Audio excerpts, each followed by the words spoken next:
Okey. So pertamanya kita kena apa? Betul rasa syukur lah. Syukur Allah bagi lagi kita masa, bagi kita lagi apa? Kita boleh bernafas lah pagi ni. Sebab kita pun tak tahu kan bila kita pun dah sampai ke belum, kita tak tahu.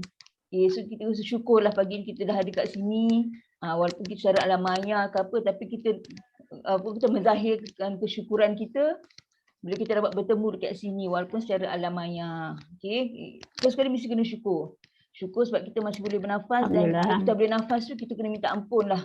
Peluang untuk kita minta ampun apa segala kita punya kelemahan, khilaf kita dulu, sekarang ke apa kan, kita kan pun tak perasan kan, tak tahu sama kita sedar ke tak sedar ke. Tapi dua perkara tu lah kita kena make sure setiap hari bila kita Allah bagi kita peluang nafas lagi sekali, terus peluang tu untuk kita minta ampun. Dan kita sendiri pun dah tahu kita minta ampun tu tak mesti kita memang ada buat salah yang besar-besar ke, mencuri, berjudi, memanglah bukan tu. Tapi dari segi dan kita punya riak hati kita, pergerakan hati kita, cara kita berfikir, kan kita pandang orang serong, kita rasa macam kita, terutama kalau macam kita tengah belajar ni, membacakan Quran, kita mohon ampun yang selama puluh tahun ni, ya Allah ampunkan, dan kita dah banyak sangat membuang masa kat situ. Itu benda kita kena minta ampun sekarang ni. Sebab kita nak belajar, supaya kita clear semua tu, so bila kita dah belajar satu perkara, walaupun sikit, kita terus dapat. Allah bagi kefahaman tu. Sebab ada orang, dia belajar bertahun pun, tak dapat kefahaman tu. Sebab kefahaman tu Allah je yang bagi. Kita usahalah macam mana pun, jumpalah guru terbaik dalam dunia pun, banyak guru ke apa, bacalah banyak buku pun, tapi kalau Allah tak bagi kefahaman tu, memang kita takkan dapat. Orang nak bagi tu, dia akan bagi, walaupun dia belajar sikit aja, barulah nak kena makhraj huruf. Pada zaman-zaman dulu tak pernah ngaji pun, tapi sekarang bila dia nak, Allah bagi masa dia sekarang ni lah, maknanya dia dapat sekarang, so dia pegang dengan keadaan faham, so dia boleh baca dengan betul. Sebab benda ni saya dah jumpa ramai dah orang macam tu. Dan sampai sekarang pun ada. Kita jumpa dengan orang macam tu. Yang dulu tak pernah lah nak mengaji kan apa tu, memang jauh sekali lah. Sebab kita kan dulu sibuk. Kita tahulah diri kita masing-masing tu tahap mana kejahilan kita. Dan benda tu pun kita tak perlu nak war-war ke orang ke apa, tak perlu. Itu semua aib kita. Kita sendiri tahulah diri kita tu macam mana. So bila kita dah tahu, kita dah sedar, kita minta Allah bagi laduan, bagi peluang ni. Yang masa-masa yang berbaki ni, sebab kita dah kategori berbaki lah. Dia tambah dengan wabak lah apa pun kita tak tahu kan. Tapi apa jadi pun, apa jadilah kat dunia ni, make sure kita punya bekalan tu dah kena standby dah. Kan? So maknanya, bila kita dah masuk kelas nak belajar, fokus untuk belajar saja. Tak payah fikir benda lain. Habis waktu kelas, barulah fikir benda lain. Tapi inilah tujuan dia, kita kena syukur dulu. Mesti bersyukur, Allah bagi peluang kita belajar kalam Allah ni. Sebab kita dah lama sangat tinggal, ataupun sama ada kita lama tinggal, atau memang kita tak pernah kenal, sekarang baru nak kenal, itu semua Allah bagi peluang. Peluang. Okay, saya akan terus pergi pada review pasal yang pokoknya tugasan tu, roda kefahaman. Okay, kita Alhamdulillah, terima kasih kepada semua yang dah hantar tugasan.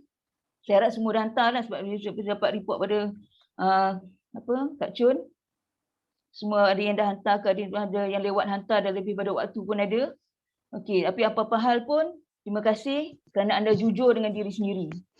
Itu kena penting sekali, kena jujur dengan diri sendiri. Kalau kita tak reti, kita buat di kolom yang kita tak reti. Berapa markah kita tu kita yang letak sendiri. Sebab kita tahu nilai diri kita lah.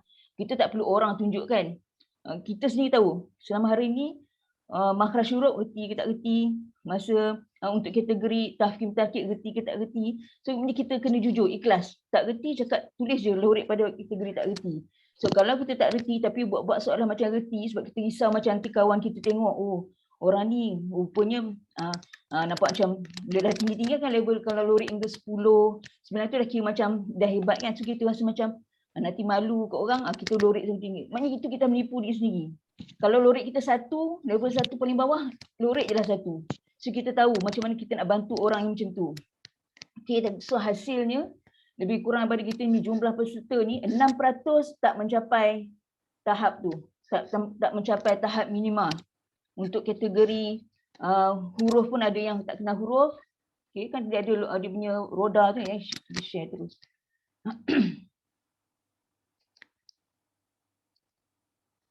Okey, yang roda ni. Okey, perempuan semua yang dah hantar homework tu, alhamdulillah, terima kasih. So ini kita ulang sia pada jadual ni pada roda kefahaman. Okey, kita tengok dekat sini. 6% daripada keseluruhan jumlah peserta yang hadir kelas tu, yang hantar homework semua, 6% tak mencapai tahap minimum. Maksudnya huruf pun masih dalam kategori 2, 3, level bawah ni je. Maknanya bawah pada 5. Sebab kita beritahu jangan buat lorik pada 5. Sebab bila 5 dia macam tengah-tengah, nak kata reti ke tak reti duduk tengah. Kita nak play safe kan, kita tak nak macam tu. Tak reti bawah pada 5, kalau reti tu atas pada 5. So kita boleh nampak ranking dia macam mana. So 6% orang tu, dia tak sebutlah siapa orang tu, di sini kita tahulah siapa dia tu. Dari segi huruf masih ada dalam kategori 2 hingga 4 ni lah. Dia punya level tu, kategori huruf. Maknanya bila orang tu masih level tu, maknanya dia tak cam lagi huruf tu. Huruf hijaiyah yang 29 huruf tu, alif sampai ya, masih ada yang tak faham. Okay? Dan benda ni semua ada faktor-faktor menyebab lah kenapa jadi macam tu. Okay? Bila kita tak faham huruf, maksudnya ada huruf yang kita memang tak cam. Terutama pada huruf yang 4 beradik tu. Sod, do, to, zo. Itu biasa orang akan problem kat situ lah. Walaupun kalau ada orang tu dia mahir, kita nampak dia baca laju, bagus semua. Tapi dah sampai part tu dia akan problem sikit. Dia macam dia confused. Sod, do, to, zo tu. Biasa macam tu lah. Pada huruf-huruf tu. Dia akan confused. Lepas tu pada huruf macam huruf shin dengan huruf tha. Itu akan berlaku confused masa bila kalau keadaan dia tulis sambung. Sebab titik dia sama 3. So cuma lekuk tu je yang membezakan. Kadang orang confuse kat situ juga. So bila kita ada keadaan macam tu, kita tak clear lagi huruf ni yang sin ke, huruf ni tha ke. Sebab kalau kita tak clear, macam mana kita nak sebut huruf tu dengan betul. Sebab tu bila Quran, kita kena betul-betul 100% fokus. Kalau kata huruf tu ya, ya lah. Dia tak boleh ya tu nak jadi macam huruf hamzah. Kalau dia tu sin, mesti sin yang jadi sod. Sebab tu ulama letak dah makhraj huruf tu, sifat huruf tu isti'la ke, istifal ke, rendah ke, tinggi. Semua itu dah sebabnya nak make sure kita follow benda tu. Sebabnya bila orang yang ada problem huruf, maknanya dia tak cam lagi ada huruf macam tu. Okay? Pada yang macam mungkin level 9, maknanya dia dah tahu dah semua huruf, cuma kadang-kadang sekali dia confuse. Lepas tu ataupun dia tertukar lah, kejap qaf jadi kaf, macam tu lah, benda macam tu. So itu lebih pada kita kena praktis, kita kena banyak buat latihan. Kita selalu sebut. Kita tak boleh just tengok huruf alif bata sampai ya, kita dah hafal, tapi kita tak pernah sebut. Sebab huruf ni kita kena praktis, sebab dia bukan huruf bahasa Melayu, dia bukan huruf bahasa Inggeris. Dia bahasa Arab, dia bahasa Quran. Arab sendiri pun, dia boleh sebut huruf ain. Pada dia senang huruf ain. Tapi dia susah nak sebut huruf kha, bukan huruf kha. Huruf apa, kalau macam orang Mesir, dia susah nak sebut huruf jim. Sebab ada bangsa Arab pun bukan semua dia boleh sebut huruf. Sebab tu semua tu kita kena belajar. Sebab tu bila kita tengok bila musabaqah Quran, negara apa pun bila dia baca, tengok dia semua kena standard. Tapi kalau dia cakap memang out terus lah, memang lain. Sebab tu Quran dia ada bahasa sendiri yang kita memang kena belajar. Kita tak boleh rasa macam kita macam orang Melayu, orang Islam, kita dah kategori Melayu, Islam, lepas tu kita ingat macam boleh semua. Tak boleh, kita memang kena berlatih. Sebab orang yang mahir pun memang dia berlatih banyak kali. Kena sebut sambil duduk tu kena praktis ulang-ulang lah. Itu kalau kategori yang huruf. Kalau simbol, ada juga yang masalah yang kekurangan kefahaman dari segi simbol pula. Tak cam. Bentuk sukun ni apa fungsi? Ini bentuk ni ataupun bentuk ni bulat macam ni. Sukun ke, bentuk macam W kecil tu sabdu ke. Ini tanwin ke, dia tak cam. Ada kepala sod ke. Itu dari segi simbol situ je lah. Tapi itu pun sama juga, kita kena ada benda yang kita kena hafal. Ada benda yang kita kena lafaz, kena praktiskan. Okay. Dari segi makhraj juga, mana yang tak mencapai tahap tu, maknanya masih confuse lagi lah tu. Sebab bila kita tak boleh kuasai makhraj 100%, memang kita tak boleh lah macam kita nak baca Quran. Sebab kita tak tahu huruf tu keluar daripada mana. Kalau kita tahu dah bentuk tu huruf sin, tapi tak tahu dia sin tu keluar kat mana. Dekat tengah lidah ke, dia keluar kat halkum ke, dia keluar kat hidung ke. So kita dah tak tahu benda tu. So mesti makhraj huruf ni wajib semua orang sepatutnya dah level 10/10. Tapi alhamdulillah memang majoriti dah main 10/10 dah bagus. Macam huruf ni majoriti dah 10/10 macam huruf. Ada beberapa tadi itulah yang 600 orang tu yang tak mencapai, dia masih macam dalam kategori 4, 3 macam tu lagi. Dia tak sampai ataupun 7. Maknanya dia ada huruf-huruf yang masih confused. Ini simbol yang tadilah tanda-tanda harakat tu kan. Sabdu, sukun. Dia tak cam ni bentuk ni apa, sukun, bentuk ni sabdu ke. Macam itulah. Dari segi makhraj ini memang wajib. Mesti kena tahu. Sebab makhraj mestilah connection dengan huruf. Kita dah tahu huruf fa, mestilah tahu makhraj fa tu kat mana. So, maksudnya macam itulah. Okay. So kalau tak tahu lagi, masih level agak-agak lagi, mesti kena ada usaha untuk menghafal dan lafazkan benda tu. Okey, itu dari segi makhraj. Sifat ni majoriti juga yang bukan sebab untuk kategori 600 ni. Keseluruhannya orang, majoriti sifat ni dia tak sampai tahap 10/10. Jadi kita faham. Sebab apa bila sifat urut kan dia banyak kategori. Kadang-kadang benda tu ada yang benda yang let's kita kenal yang macam benda yang famous saja, Coca-Cola, istilah sifat, macam tu je. Dia punya lain nama inhiraf, tafashi, apa istilah, izlaq apa semua tu. Kadang kita tak faham benda tu. Tapi sebenarnya kita boleh je sebut, cuma kita tak faham nama dia tu, kita tak cari nama. Dari segi sifat itu, dari segi sifat ni kalau tak kita tak hafal lah nama dia tu, istilah tu tak apa. Yang penting kita boleh sebut dengan betul. Kita tahu huruf short apa sifat dekat dia. Sifat tinggi ke, sifat rendah ke, itu kita kena tahu. Okay? Macam sifat ni kita boleh maafkan lah kalau tak tahu, tapi yang penting masa baca tu kena betul. Okay? Karakter, alif atau hamzah pun ada juga yang tak mencapai tahap, maknanya dia tak faham lagi. Kalau alif yang kosong tu adalah alif mat. Kalau hamzah tu dia yang layak dapat baris, dekat situlah mungkin confuse dekat situ. Sebab ini basic ni semua adalah basic, asas. Kalau kita tak clear ni semua, macam mana kita nak baca, nak masuk bab tajwid? Sebab kita nak masuk bab tajwid dah ni. Ini ada pengenalan asas dia. Jadi kita buka di Quran, kita dah nampak ada sukun, ada sabdu, tanwin sengit, tanwin yang selari, tanwin 69, tanwin 99, itu kita dah nampak. Kita buka terus praktikal je. Kita tak ada nak cangak-cangak lagi ni apa, tu apa benda kan. So maksudnya ni lah benda-benda ni semua adalah asas. Kita mesti clear semua ni. Okay, ni karakter, lepas tu tarkik dengan tafkim. Ini tarkik dengan tafkim pun sama juga. Dia lebih pada kita kena sebut. Kalau kita tak sebut, je tengok teori, kita tengok raw ni baris atas, kita akan kata dia tarkik. Ini baris depan, kita kata dia tafkim. Itu teori. Tapi kita sendiri tak baca. Tafkim dengan tarkik ni, dia melibatkan kita kena sebut. Bila kita baca satu ayat, dia punya bunyi tu kita. Bunyi dia macam, Bismillah. Millah ni, tebal ke nipis? Bismillah, bunyi macam nipis. So dia akan pergi kata tarkik. Sebab tu benda tu dia kena sebut. Kalau kita tak sebut, kita tak tahu dia tafkim ke tarkik. Namanya teori adalah teori. Tapi nak sebut tu, sebab Quran ni kita kena ingat asas dia adalah dari segi sebutan dulu. Teori ni membantu kita untuk capai tahap sebutan tu. Itu sebenarnya. Itu yang kita kena mesti faham betul-betul. Bukan teori dulu, sebutan tu dulu. Sebab tu kalau orang tak gertilah sifat urut ni apa, mahraj apa semua, tak gertilah nama-nama tu, tapi dia boleh sebut dengan betul, itulah tak apalah, tak ada masalah pun. Kalau katalah orang tu buta huruf, dia tak tahu nak baca ni semua, lorikkan, dia tak tahulah baca bahasa Melayu tak boleh, bahasa Inggeris tak boleh, memang dia tak kenal huruf lah. Tapi dia boleh mengaji dengan betul. Sebab apa? Dia dapat guru yang betul. Dia dapat guru yang betul-betul sebut ba tu bunyi ba, jim tu bunyi jim. So dia dapat benda yang betul. Sebab tu sangat penting kena bertalaki. Sebab apa yang kita dah belajar tu, kita nak confirmkan betul tak bersebut selama ni. Itulah maksudnya kan. Sebenarnya ini roda kefahaman ni adalah roda yang asas ke ni. So bila kita tengok kita punya roda tu tak seimbang. Ada orang memang betul-betul elok bulat semua 10.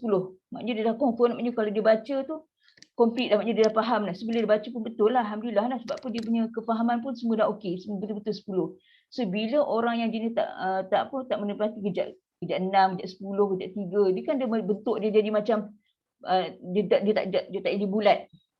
Kejap dia ke dalam, kejap dia atas. So kalau kita naik basikal pun, roda kita kayuh, kalau bentuk macam ni roda yang begini ngongek-ngongek tu, boleh tak kita jalan dengan betul-betul straight? Mesti tak boleh.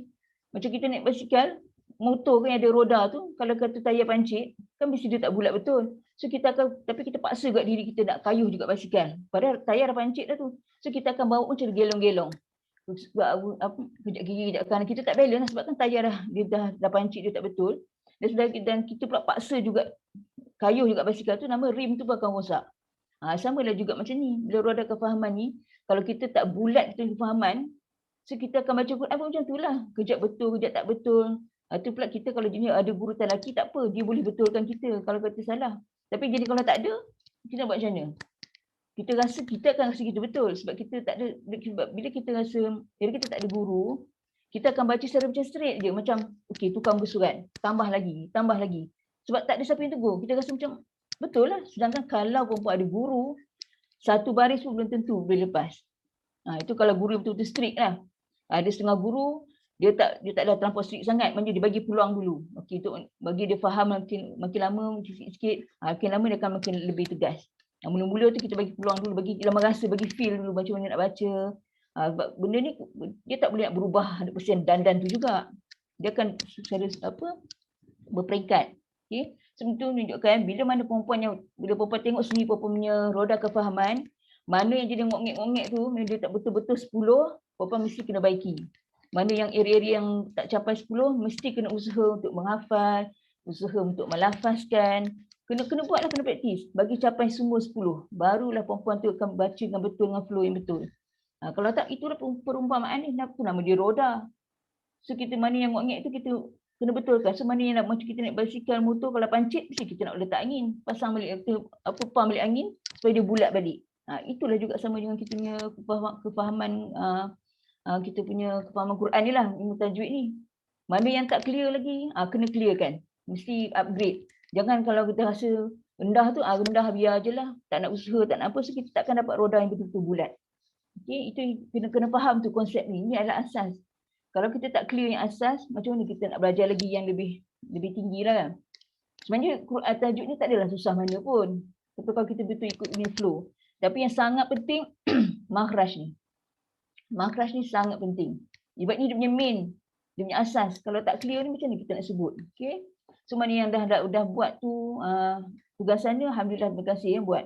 Yang tak buat lagi, saya tak tahu apa sebab, atau mungkin kalau ada masalah lain ke apa, tolong siapkan dan hantar minggu ni lah, kena hantar juga. Apa-apa jadi pun kena buat.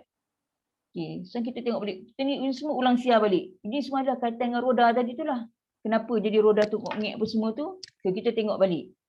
Bila kita kata sifat huruf, kita dah tahu dah sifatnya agak susah dan tak ramai pun akan letak 10. Untuk kategori sifat huruf, roda tu, dia tak ramai tak letak 10. Dia mungkin letak 8 atau 9. Sebab pun nak menghafal benda ni. Istilah orang istilah atau istifal, jahal atau ham, benda ni lah. Kadang sebenarnya kita boleh je sebut huruf sin, kata sin ada sifat rohawah. Kita tahu, kita sebut betul ada ada angin yang lepas. Cuma kita tak tahu dia tu nama dia tu apa. Nama dia rohawah ke, nama dia tawasuk ke, izlak tu, nama tu kita tak reti. Tapi bila kita buatkan nama-nama yang banyak ni, perempuan jangan risau lah, tak perlu nak mengusing apa. Yang penting istilah istifal ni mesti kena tahu. Ini ada perkara wajib yang mesti tahu. Istilah atau istifal. Sekurang-kurang ni mesti kena tahu. Istilah adalah bila lidah, pangkal lidah kita naik. Istifal bila lidah kita rendah. Dua ni mesti kena tahu. Sebab tu jadual ni saya letak di depan sekali. Sebab dia lebih penting. Kita kena tahu siapa yang pangkal lidah naik, siapa yang pangkal dia punya lidah tu kena turun. So bila kita tahu yang ni, insya-Allah semua huruf tu, nampak je huruf tu, kita akan naik je lah. Yang mana tak ada tu tak payah. Kita dah beritahu dah siapa je huruf yang bersifat tinggi tu, istilah tu. Ada 7 beradik tu. Sad, Dad, Ta, Za, 4 beradik duduk bersusun. Huruf Kha dengan huruf Qaf. Huruf Kha dengan huruf Ghain, tu huruf Qaf. Area situ, area hujung nak tekak tu, itu saja yang kena naik pangkal lidah. Okay, isu sekarang ni, kita tak ambil tahu benda-benda tu. So, bila kita tak ambil tu, kita dah confuse. Qa ni naik pangkal lidah ke tak? Kaf ke? Ha ke? Kita rasa ha tu tinggi. Padahal ha tak tinggi. Kalau dia rendah. 7 tu saja yang kena naik pangkal lidah. Sebab tu bila pun tengok je ayat Quran, nampak ada huruf Sad, standby naik pangkal lidah. Jumpa di alat baca lagi, tengok jumpa huruf Ta, naik pangkal lidah. Dah standby lah kena benda tu. Otak kita nampak, terus dah tahu dah, oh dia naik pangkal lidah. Sebab tu istilah, sifat ialah sifat huruf yang sekurang-kurangnya mesti kena tahu yang ni. Tak kenal jaha, ham, tibat, sifat ni pun tak apa. Yang penting ni, istilah istifal ni mesti clear. Sama ada lidah kita tinggi atau lidah kita rendah. Sebab automatik, bila lidah kita tinggi, sifat-sifat yang macam angin tertahan, angin terlepas, dia akan ikut sekali dah. Yang penting ini, istilah istifal. Mesti kena tahu yang ni, kena clear yang ni. Lepas tu yang satu lagi, yang hujung ni, syiddah, rohawah ataupun tawasud. Dan kita dah tekankan, tahun ni kita belajar, kita highlightkan rohawah. Huruf-huruf yang masih ada masih bunyi, masih berjalan. Udara dah stop dah tapi masih dia dah stop dah tapi ada bunyi lagi. Itu sifat rohawah. Sekurang-kurang ni itu mesti kena tahu. Dua kategori ni istilah istifal, kategori rohawah. InsyaAllah kalau berapa boleh dua kategori ni, berapa boleh master, automatik benda ismat izzat ni dia akan ikut sebab dia adalah sifat yang memang dah ada komplit dalam tu. Cuma kita dia tak hafal, itu je. Okay? Dan yang penting baca tu lepaskan, keluarkan bunyi. Isti'la ini penting. 7 huruf yang tinggi itu isti'la. Baki semua rendah saja. Rendah saja. Lepas tu yang satu lagi ada sifat rokhawah. Bila kita sebut tu az. Kalau huruf zai azza, bunyi tu itulah sifat rokhawah. Benda tu kita nak. Kalau puan-puan boleh dua ni, insya-Allah puan boleh baca dengan betul. Yang macam ni biasa yang macam huruf lin, ni semua memang boleh je lah. Macam tafashi. Tafashi ni pun bila jumpa huruf shin, lepaskan angin. Ash. Jangan kedekut nak lepaskan angin tu. Ash. Aqo. Itu kalau kokolah. Kokolah pun kita dah hajar. Kalau kokolah sugro, melantun dia sambil lalu macam kat bumper tebak kereta tu je. Jangan tahan, jangan terhenti terus. Aqo. Macam tu tak boleh. Sebab itu kalau hujung boleh. Kalau duduk tengah-tengah tu, min qablihim, qablihim. Tak ada min qablihim, qablihim. Dah macam terhenti. Sebab bila kita tengah baca, sambil nak bergerak baca, dia tak boleh berhenti emergency. Nak berhenti emergency kalau hujung saja. Sebab tu tengok, ilmu tajwid ni, dia melibatkan bunyi. Ialah sebab Al-Quran turun dengan bunyi. So kita tengah belajar bunyi lah ni. Sebab tu kita kena buat. Jangan segan nak lepaskan angin. Jangan malas nak tutup mulut. Macam ni kita dah belajar minggu lepas. Malas nak tutup mulut untuk mi, kita terus nak masuk ke wow. Dia terus jadi macam dengung. Miu. Alaihiu. Benda macam tu. Itu sebab apa? Sebab sifat malas lah. Satu sifat malas. Sebab kita nak main sauk terus. Satu lagi memang jenis tak tahu. Mentam je. Itu semua perangai-perangai macam tu. Tolong buang. Kita tak boleh layan benda-benda macam tu. Okay. Lepas tu roda impian. Roda kefahaman tadi pun menyebabkan tafkim dengan tarkib. Pun ada juga orang tak sampai 100%. Tapi ada yang dah capai tu alhamdulillah lah. Yang tak capai tu sebab apa? Dia sebab tak clear. Benda tu macam huruf ra. Ra tu tebal ke, ra ke nipis tu. Lafaz jalalah Allah tu nak baca dia tebal ke, nak baca nipis. Okey. Itulah huruf-huruf yang memang kita kena sebut. Dia tak boleh tengok aje, dia tak boleh tengok teori nota macam tu je. Kita kena lafaz lah. Bila lafaz kita dengar, punya bunyi macam tebal. So bila tebal, tafkim lah. Kalau bunyi macam nipis, rendah aja, so nipis lah. Itu je. Kita nak faham dia tu kita kena sebut. Sebut atau kita dengar orang baca. Nak dengar tu bukan orang sebarang dengar. Kita dengarlah kori-kori yang baca. Dia bunyi nipis kita cuba tiru. Kau bunyi nipis lah. Itu je benda yang kita kena clear. Istilah istifal, sifat rokhawah kita bagi angin yang lepas semua tu. Tafkim dengan tarkib. Itu benda yang kita kena clear je lah. Itu je. Yang kalau rasa susah nak faham benda-benda ni semua, tak apa. Yang penting sebut tu kena betul. Macam gunah dengung, mestilah kena dengung. Kita pun ajar dengung yang paling panjang. Dengung yang lama. Macam nun sabdu, mim sabdu tu dengung yang lama tu. Dia tak berlaku cepat sangat. Ada yang nun yang memang dengung dia sikit. Kalau macam nun mati, mim mati, ada dengung yang original, itu sikit je lah. Tak sampai pun setengah harakat, tapi kita setengah je lah dengung ni sikit je. Dia sikit je. Memang dia akan original saja. Kita tak ada macam tu Ini ada kategori yang mana yang ada masalah lagi pada masih kategori rendah dia punya roda tu. Masih 2, 3 untuk kategori sifat kena praktis. Puan master ni je. Istilah istifal dengan sifat rokhawah yang benda yang jenis yang tunggal-tunggal ni macam gunah ni kena bagi betul-betul sebab kita akan jumpa dia banyak kali. Kokolah. Yang lain ni semua dia akan ikut sekali. Automatik bila kita sebut dia memang akan terkeluar lah macam tafashi kena lebihkan angin. Okay, ini kita ulang sia, nota ni pun dah ada dah. Ni kita rujuk pada roda tadi tu. Macam tadi pun ada yang tak clear lagi macam huruf hamzah karakter karakter hamzah alif tu. Inilah. Bila alif yang kosong, kita dah standby dah. Ini standby untuk kita nak baca panjang nanti bila kita belajar mat. Alif ni standby untuk kosong, bunyi baca yang panjang. Dia memang kosong je, tak ada apa-apa. So ini kita main alif mat. Mat yang panjang. Okey. Ini nama dia hamzah wasal. Ini bulat bujur meninggi. Huruf ziyadah kita belajar minggu lepas dah. Ini belum lagi disebut dalam masuk kategori ayat-ayat gharibah, ayat yang special lah, unik dalam Quran. Ini kita tak sentuh lagi. Ini hamzah. Ini hamzah kita panggil hamzah kotak, hamzah yang boleh terima baris. I, u. Benda ni lah. Ini kita panggil hamzah ada kawan alif, nama dia mak badal. Adal. Macam itulah dia hamzah tumpang. Bila dia tumpang kita akan guna huruf hamzah ni. Huruf hamzah. Kita tak guna huruf waw, kita tak guna huruf ya. Macam itulah kaedah. Mungkin mana yang tak clear tadi pasal karakter tu mungkin benda ni lah. Mungkin dia tak clear benda ni. Tapi benda ni kita dah ajar dah. Ikut aja. Simple. Dia punya benda macam kalau alif yang kosong, kita akan belajar ni dia ada hukum mat, kita kena bagi masa yang panjang untuk sebut satu perkataan tu lah. Ni hamzah wasal kita nak baca hari ni hamzah wasal. Ni kita dah sentuh dah minggu lepas. Kan? Dia ada, kalau macam ni bulat bujur meninggi, kalau kita nak berhenti dekat dia, 2 harakat. Kita nak baca sambung, tak pakai. Baca macam biasa je. Kalau na, kalau kita sambung. Nak berhenti, na. Itu bulat bujur meninggi. Dia macam huruf apa kosong. Oh, itulah kosong. Ini huruf ziyadah. Huruf yang lemah.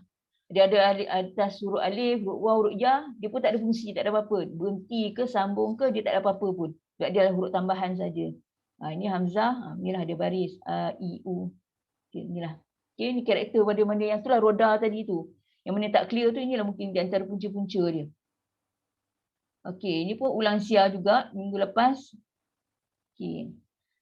Minggu lepas kita beritahu, okay, ada yang perempuan tak masuk kelas minggu lepas.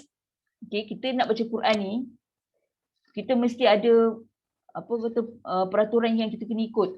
Ada undang-undang dia. Kita tak boleh macam ikut suka, tak pernah belajar, tak apa, tiba-tiba turun nak baca Quran, tak boleh. Kita tak boleh layan Quran macam tu. Kita nak baca dia, kita kena ikut undang-undang dia. Tak boleh suka-suka je. Okey, dalam semua ni, kalau kita tengok,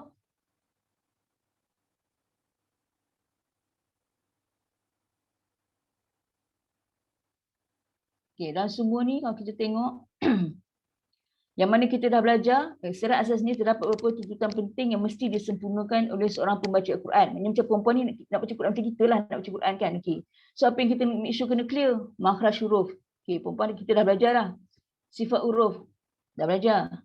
Tafkim, dah belajar. Tarkib, dah belajar. Sekarang ni kita nak belajar, start dari sini. Pasal sekarang ni kita nak belajar masuk dalam kategori hukum tajwid, waqaf ibtidak dan bacaan khusus. Ini kita belum belajar, tapi kita nak masuk dalam sekarang ni. Okey. So hari ni kita akan start dengan hukum tajwid dengan secara asas dia saja. Yang asas dia. Okey, ini kita kena clear ni semua ni. Kita nak baca Quran memang kita kena settle semua-semua ni. Okey. Selain daripada itu, menggunakan suara yang betul dan sesuai ketika membaca Quran juga sangat penting supaya ia bertepatan dengan standard nafas Al-Quran yang sahih. Okey. Suara pun peranan penting. Selain kita dah tahu hukum kan, teori itu semua teori. Sebila dah tahu teori, mesti kita nak keluarkan. Mana boleh kita belajar je, lepas tu kita tak nak baca. Buat diam aja tak nak. Tak boleh lah, baca Quran mestilah kena keluar. So, bila nak keluarkan, menyebabkan suara. So, nada suara rendah, kecil, tak sesuai. Maksudnya bila orang tu baca perlahan, dengan keadaan badan pun, posisi badan pun macam tunduk bawah, tak tengok, dia tak ada keyakinan. Tiada keyakinan. So, bila tidak menepati makhraj huruf, sifat huruf bunyi yang bunyi baris. Bila kita keadaan baca yang macam tunduk, so udara nak keluar, contohnya kita nak sebut huruf kha, kita nak sebut huruf ha ke apa, kita tunduk, so dia menahan udara nak keluar. So kita akan baca ha, kha, semua dia macam sama je bunyi. Itu suara pun pelan. Bila suara pelan, macam mana nak keluar huruf-huruf yang tinggi? Sebab tu bila keadaan tu berlaku, sebab apa? Bila orang tu tak belajar lah. Sebab tu dia tak ada confident. Dia takut orang ni dengar macam salah ke betul ke apa kan. So dia takut orang ni kan dia ceplahan je. Sebab dia tak nak orang tegur. Keadaan dia macam tu. Kadang kita akan jumpa dia macam tu macam dalam tadarus ke. Tapi biasanya tadarus majoriti orang dah ada confident. Dia dah belajar semua, dia ada confident baru dia masuk tadarus tu. Tapi ada juga orang yang macam dia baru-baru nak belajar tapi dia nak join juga. Tu bila dia dah berjoin, dia takutlah kawan sebelah tegur ke apa, dia akan baca dengan suara yang rendah. So tak boleh lah. So macam mana pun bila kita dah belajar, perempuan sendiri pun dah ada pengalaman dah. Bila masa beza boleh rasa zaman yang jenis kita tak belajar dulu, baca sendiri, dengan bila kita dah belajar kita ada confident. Automatik suara tu akan jadi tinggi. Kita baca pun dengan keluarkan huruf sebab kita dah confident dah, kita dah tahu dah hukum. Itulah maksud dia. Kalau kita suara rendah, maknanya orang tu tak ada confident. Bukan sebab maksud baca suara rendah tu, tapi bukanlah maksud kata suara rendah tu semua tak confident ke apa. Tapi kadang mungkin keadaan keliling tu macam orang tengah apa, cakap kuat-kuat ke apa, dia pun nak mengaji juga, so dia baca perlahan ke, itu lain cerita lah. Tapi mesti juga kena lafaz dengan betul. Sebab tu surah Fatihah, kita dalam solat tu kita kena lafaz. Itu dalam hati duduk diam je. Baca Al-Fatihah dalam hati, lepas tu diam macam tu je. Tak boleh sebab tu dia kena lafaz. Lafaz walaupun perlahan, tapi sebiji benda tu keluar. Itulah maksudnya kena lafazkan dia. Okay, lepas tu nada suara bercakap bersembang tak sesuai. Tak sesuai kerana menampakkan dialek logat kenegeran dan daerah yang satu bangsa. Ini kita lebih dah sebut minggu lepas. Bila kita nak sembang, kita tengah sembang macam cakap. So bila kita baca Quran dengan keadaan suara kita yang jenis logat tu lah. orang utara ke, orang Kelantan ke, orang di Sembilan ke apa ke, bahasa kita cakap harian tu kita nak baca dalam Quran. Itu yang bunyi melapang-lapang tu.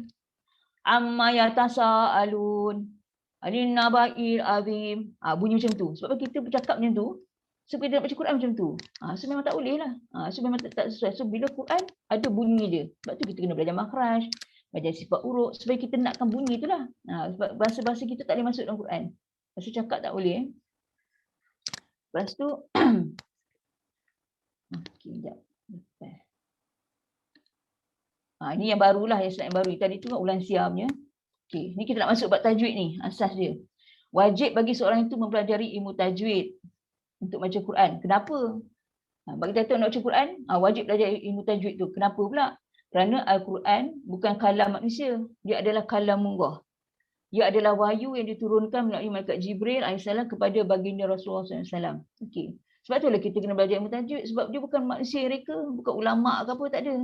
Sebab itu Allah punya. Bila Allah punya, tak ada kita sama level dengan Allah. Memang tak lah. So bila kita tak sama level, boleh ke kita nak baca ikut suka? Mesti tak boleh. Okay, kita tengok ni sampel lah, sampel kita nak dapatkan idea. Kenapa kita kena belajar tajwid ni? Okay, contoh dengarkan contoh sebutan ayat berbeza bahasa di bawah. Okay, contohlah yang pertama tu kita cakap bahasa Melayu. Ini bahasa Melayu, bahasa Malaysia. Bahasa Melayu. Ayah membenarkan saya menangkap ikan di sungai. Okay, itu bahasa Melayu. Yang kita faham lah. Ayah membenarkan saya menangkap ikan di sungai. Itu bahasa Melayu. So, dan bunyi pun berdatar biasa je. Okay, yang kedua dalam bahasa Inggeris. They are playing and singing happily under the big tree. Okay, itu bahasa Inggeris. Okay, so, bahasa Melayu, bahasa Inggeris, bahasa Cina ke, Kadazan ke apa bahasa dalam dunia asalkan manusia yang bercakap, dia mendatar je. Biasa, dia tak ada alunan apa pun. Kita tak baca. Ayah membenarkan saya menangkap ikan di sungai. Kecuali kita nak masuk apa pantun ke syair ke, tu dia ada lain lah. Kita boleh syair. Tapi kita cakap biasa, takkan kita sembang dengan kawan kita cakap macam tu. Mesti kita cakap macam biasa je lah. Itu maknanya bahasa kita, suara kita datar biasa je. Tapi tengok bila melibatkan Quran, ni semua bahasa manusia ni biasa mendatar. Tapi tengok ayat Quran. Auzubillahi minasyaitonirrajim. Amma yatasaalun 'anil naba'il 'azim alladzi hum fihi mukhtalifun. Itu Quran. So bila Quran dengan alunan, dengan dengung, dengan mat panjang semua, so adakah sama? Memanglah tak sama. Dan macam mana kita nak boleh baca macam tu? Memang kena belajar. Sebab tu kita kena belajar asal ilmu tajwid tu. Sebab untuk Quran memang kena belajar. Dan sebab tu kita pelik macam mana dia tak nak belajar, tak nak masuk kelas, tak nak pergi jumpa guru, tak nak apa. Tapi nak baca Quran. So siapa yang nak check? Nak dapatkan bunyi macam tadi tu. Amma. Siapa yang nak check dia baca? Amma. Ataupun dia hentam sini. Amma ya. Sebab tu kalau kita kata guna bahasa yang kita cakap dia dialek tu. Kita cakap bahasa kita sendiri. Bagi kita nak baca Quran. So bunyi macam mana? Kita ain, dah tentu orang Melayu tak sebut ain. Dia memang susah sebut ain. Orang Arab dia kerti sebut ain. So kita akan cakap bahasa Melayu. Amma yatasaalun anin naba'il azim allazi hum fihi muhtalifun. Itu standard kita lah. Itu bahasa kita cakap. Sebab huruf bahasa Melayu dia tak ada huruf ain. Kita dah cakap biasa-biasa tak sebut ain. Kalau orang tu nama Nur Aini pun, kita tak tekan Nur Aini. Tak ada. Cuma Aini. Aini biasa je. Ain tu kena jadi hamzah. So itu bahasa Melayu. Amma yatasa, dengung memang sah tak ada lah. Mana kita cakap Melayu ada dengung. Tu ma yatasa, sin boleh lah sebab sin sa dia sebut. Alu boleh sebab lam bahasa Melayu pun ada. Ain sekali lagi kita tak sebut ain, kita akan jadi tukar macam hamzah pula. Anin nabail, dengung dah tentu tak ada. Bail, awim, dha. Kita cakap Melayu mana ada huruf dha nak kena keluar hujung lidah, angkat pangkal bagai. Mana kita Melayu tak ada. Dia tak ada. So kita akan sebut macam huruf Z biasa je. Ni nabail azim. Azim. Kita akan sebut macam tu. Sebab apa? Kita dah biasa sebut huruf Z. So dha ni pun kita akan sebut macam Z. Sebab dalam bahasa Melayu tak ada dha. Kita ada Z macam biasa lah. Zoo, pergi ke zoo. So kita akan guna yang sama juga. Azim. Allazi sama juga. Kita tak ada bahasa Melayu, tak ada huruf zal. Kita akan pakai Z juga lah sama. Ini cuma Z yang tebal, ini Z yang nipis. Itu je kita yang kita jenis style, kita punya style buat tu. Azim. Hum fihi muhtalifun. Huruf kha. Kita pun tak ada tak ada pun. Tak ada, kita sebut muhtanifun. So huruf kha, huruf ha, huruf ha simpul kita akan sebut sama kata. Sebab tu kita tak boleh. Bila melibatkan Quran, kita memang kena kena belajar. Kita kena belajar ilmu tajwid tu, baru kita akan dapat macam mana bunyi yang sebenar. Okey. Kalam manusia tidak mempunyai kaedah khusus apabila berlaku pertemuan di antara huruf, kalimah dan ayat. Sebab tu ini isu di sana ni kita nak beritahu kenapa nak kena belajar tajwid tu.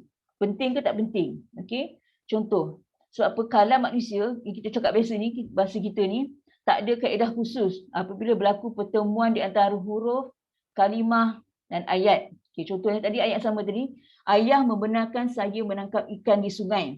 Okey. Dalam bahasa Melayu ada tak pertemuan huruf macam Y jumpa dengan A? Ada ke pertemuan huruf? Wujud ke? Kita belajar macam tu. Tu membenarkan saya ni contoh huruf ke huruf. Lepas tu pertemuan di antara kalimah-kalimah macam huruf nun, huruf N jumpa dengan huruf S. Ada tak hukum kita belajar dalam bahasa Melayu? Memang tak ada. Mana ada. Lepas tu kau kata ayat-ayat pula. Contohnya sungai. Perkataan sungai nak sambung dengan D. Ayat sungai ni nak campur dengan dia boleh ke? Memang tak ada, tak wujud pun. Tapi apa yang berlaku? Quran ada benda tu. Manakala kalamullah, Al-Quran mempunyai hukum khusus apabila berlaku pertemuan di antara huruf, kalimah dan ayat. Manusia punya ayat tak adanya pertemuan huruf ya, huruf Y dengan A. Lepas tu kalimah benarkan dengan saya ni ada pertemuan. Lepas tu ada sikit ayat, ujung ayat sungai nak sambung dengan awal huruf D. Memang tak ada, sebab itu manusia punya. Sebab tu kategori manusia ni, ramai je orang boleh reka. Apa-apa perkataan pun macam yang kan zaman kita zaman muda-muda dulu pun biasa dengan huruf kategori huruf F.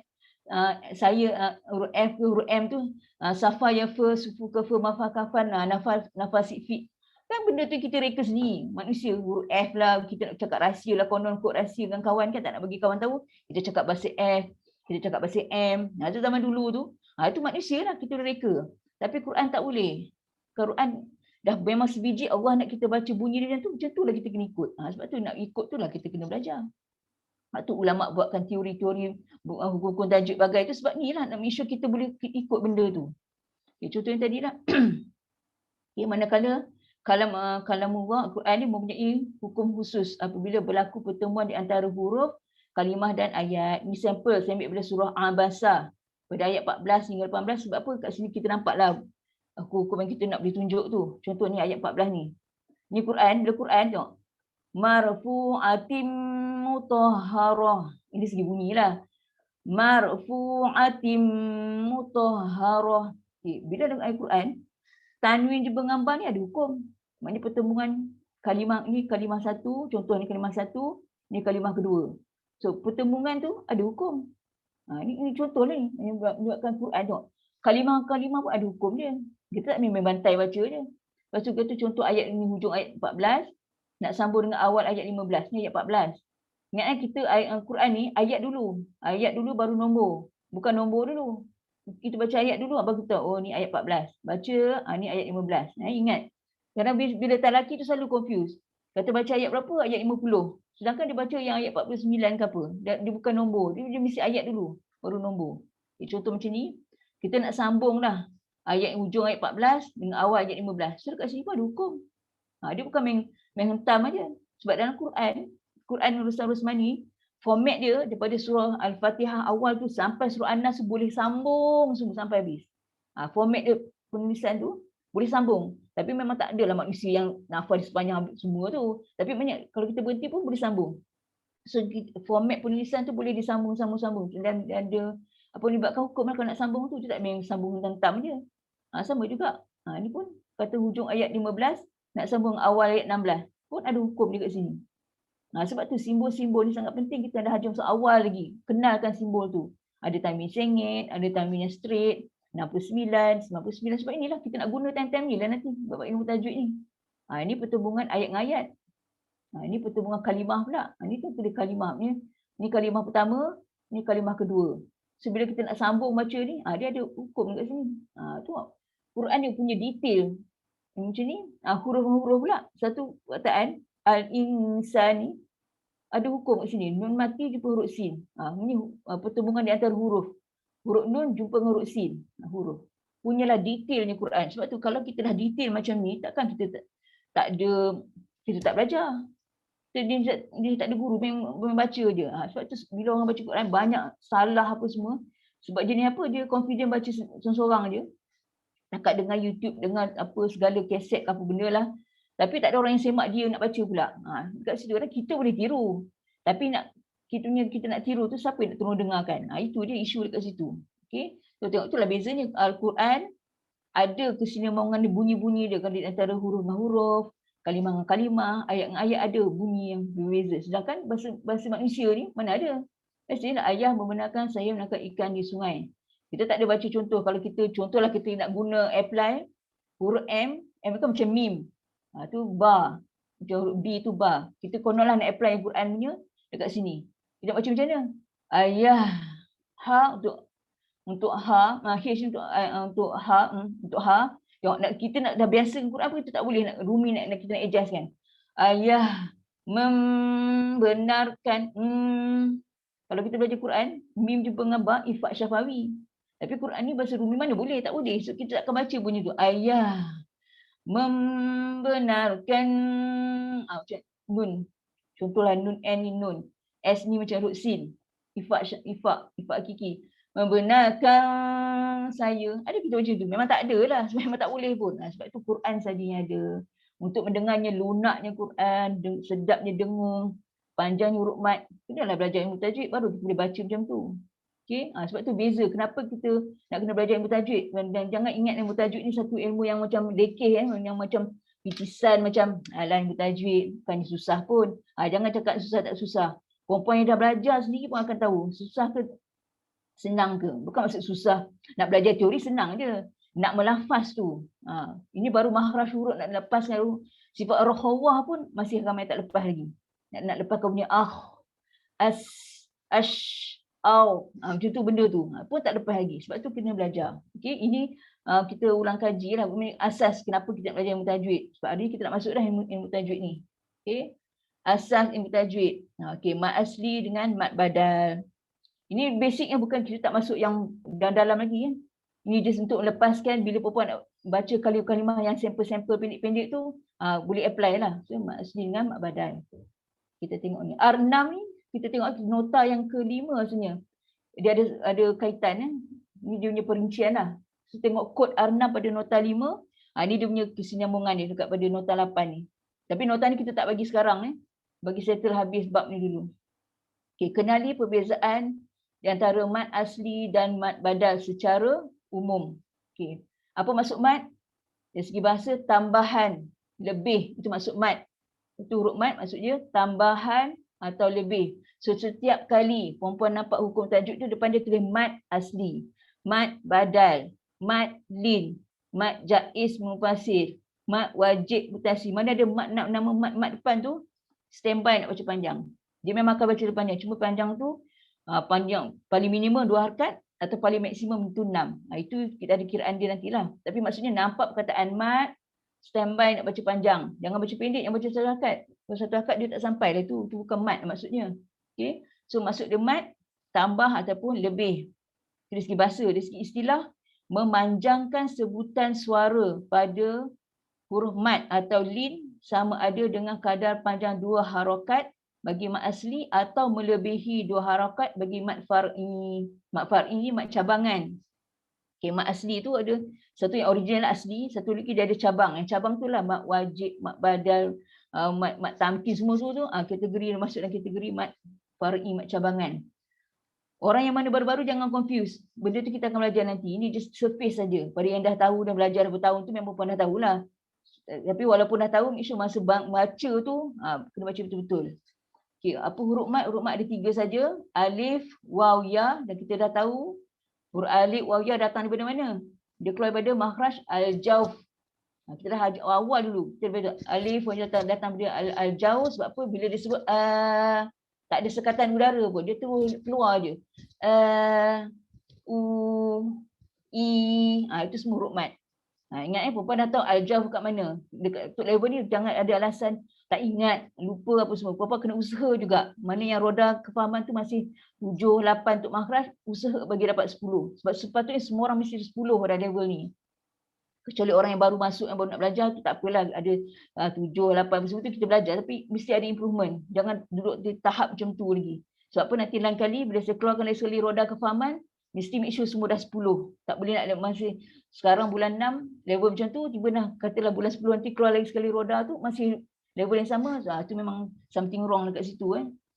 Okey, huruf dia 3 je, alif, waw, ya, datang pada al-jawf. Ingat, syarat mak asli, apa syarat dia? Jadi syarat.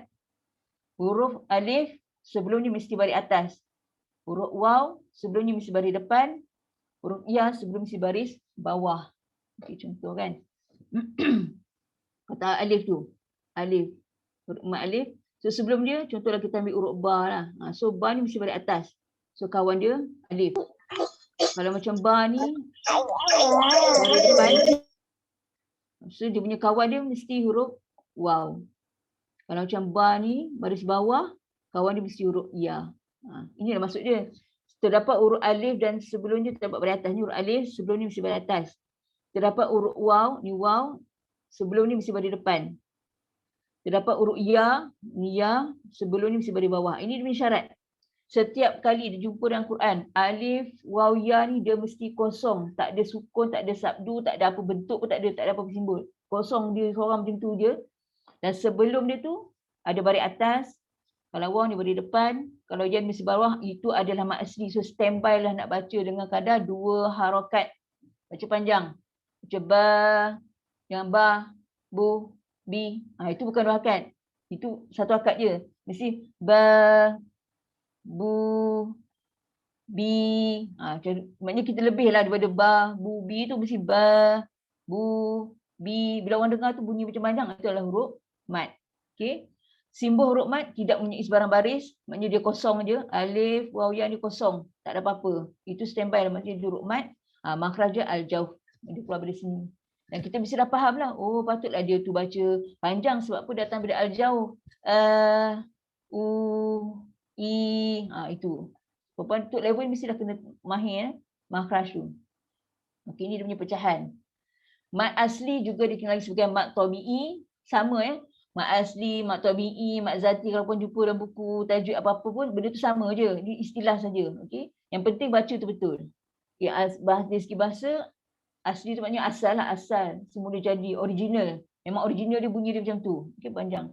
Dan kaedah dia tidak terikat dengan sebarang sebab sama ada hamzah atau sukun.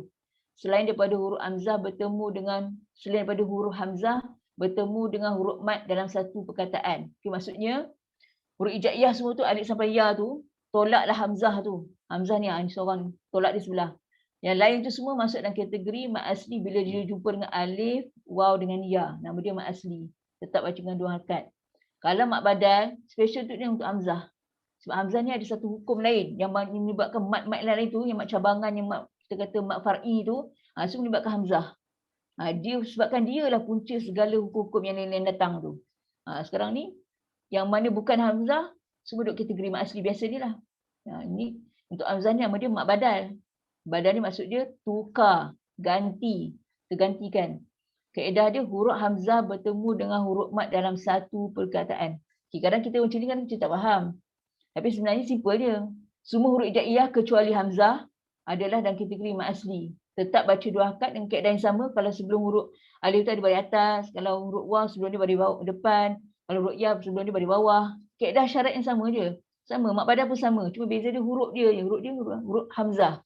Bila hamzah jumpa alif, jumpa waw, jumpa ya, baca tetap 2 harakat sama. Dia sama je baca 2 harakat. Cuma nama dia tu lain. Nama dia mat badal. Sebab dia khusus untuk hamzah. Sebab hamzah ni menjadi punca untuk semua hukum-hukum yang lain nanti.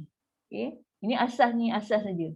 So kena bezakan apa tu mat asli, apa tu mat badal. Ingat mat badal khusus hamzah sahaja. Jumpa dengan alif waw ya. Ini semua huruf kecuali hamzah. Jumpa alif waw ya. Baca tetap 2 harakat. Ini contoh kalimah. Ini contoh kalimah untuk mat asli ataupun mat tabi'i. Ini contoh untuk mat badal. Tengok beza dia tu. Macam ni, ain baris atas, satu zal baris atas, kawan dia alif. Alif ni kan kosong. Sebelum alif kosong, syarat dia alif kosong sebelum dia baris atas. So ini dah confirm lah, ini adalah mat asli. So dekat sini kena baca panjang lah. Panjang dia mesti baca dengan 2 harakat. Azabun. Azabun. Bunyi za. Itu adalah mat asli. Dia dah menepati syarat. Contoh macam ni. Ain baris atas. Ra baris bawah. Ya, ya ni kosong. Mim ada tanwin baris atas. Okay, semua dapat baris. Ain ada baris, za ada baris, ya kosong. Tu mim ni ada baris. Okay, sekarang bila ya kosong, sebelum dia baris apa? Kalau memang baris bawah, so memang betul lah dia mat asli. Kan syarat dia macam tu. Kalau huruf ya, kawan dia mesti sebelum ni mesti baris bawah. So bila dah menepati syarat, kena bacalah 2 harakat kat sini area ni. Kat area ni je lah, area dia jangan baca panjang pula. Tetap satu, mun tetap mun satu. Ini je kena baca panjang. Azimun. Azimun. Azimun. Dekat situ. Sebab dia adalah mat asli. Ini cara nak kenal. Sebab apa ini walaupun perempuan lama dah mengaji pun, ramai je yang langgar yang mat asli ni. Baca laju, semua langgar.